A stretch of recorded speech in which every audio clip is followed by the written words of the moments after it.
Welcome back to Follow the Money. The National Education Association represents 3.2 million teachers around the country. In recent years, however, the NEA has become more about raising money and funding Democrat campaigns than helping teachers teach our kids.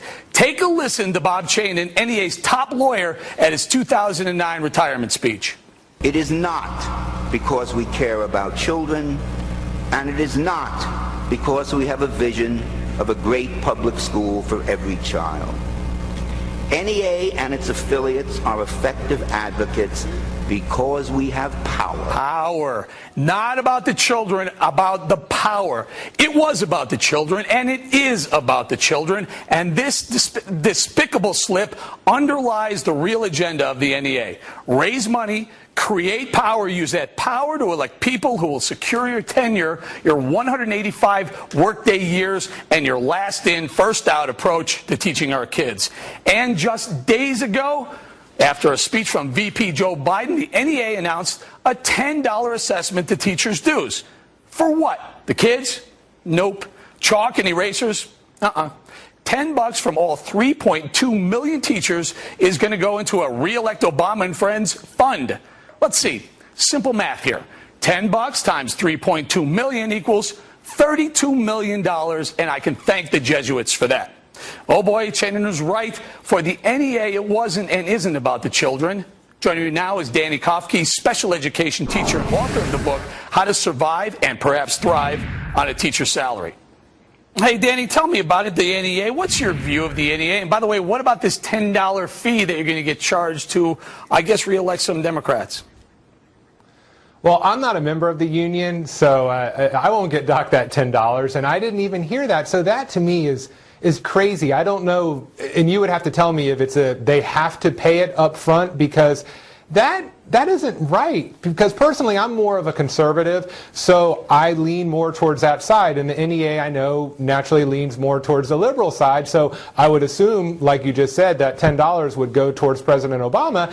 And to me, if I'm a member, but yet I vote conservative, then my money would automatically go towards a candidate that I didn't support. That, to me, is not right. Right, and it is. It's a fee tacked on to 3.2 million teachers who are members of the union, and they're going to use it the way they see fit, most likely for an Obama re-election campaign and other Democrats on the state level. But that aside, the NEA, it's become more of a political unit rather than anything to help you teach our kids.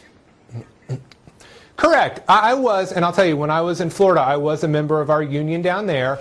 The thing is, the dues got to be at $40 a month is what I ended up paying towards the end. And right now, I have 2 children at home. My wife's a stay-at-home mom, so it was really a lot of money, especially trying to live on my teacher's salary. And then I started seeing some of the things that they were doing, protecting bad teachers, like you mentioned before, first in, first out, or last in, first out, and those types of practices, which I totally disagree with. But I do have to say the hard thing, and for a positive thing that the union does do, is the protection, because we are in such, right now, a society that people like to sue others, and teachers are no exception.